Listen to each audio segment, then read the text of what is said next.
ഹായിലിൽ 40-ലധികം പാർക്കുകൾ നിർമ്മിക്കാനൊരുങ്ങി Saudi Arabia. മുനിസിപ്പാലിറ്റിയുടെ നേതൃത്വത്തിലായിരിക്കും പദ്ധതി. താമസ കേന്ദ്രങ്ങളോട് ചേർന്നാണ് ഇവ ഒരുക്കുക. ഉദ്ഘാടനം ഹായിൽ അമീർ നിർവഹിച്ചു. സൗദിയിലെ ഹായിലിന്റെ വിവിധ ഭാഗങ്ങളിലായിട്ടാണ് പാർക്കുകൾ ഒരുക്കുക. 46 പുതിയ പാർക്കുകൾ ഒരുക്കാനാണ് പദ്ധതി. മുനിസിപ്പാലിറ്റിയുടെ നേതൃത്വത്തിലായിരിക്കും നിർമ്മാണം. താമസ സ്ഥലങ്ങളോട് ചേർന്ന് വിനോദേടങ്ങൾ ഒരുക്കുകയാണ് ലക്ഷ്യം. മൊത്തം 3,54,000 ചതുരശ്ര മീറ്റർ ഭൂമിയാണ് ഇതിനായി വികസിപ്പിക്കുക.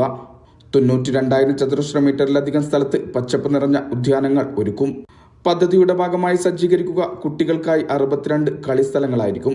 നഗര സൗന്ദര്യവൽക്കരണ പദ്ധതിയുടെ ഭാഗമായാണ് തീരുമാനം.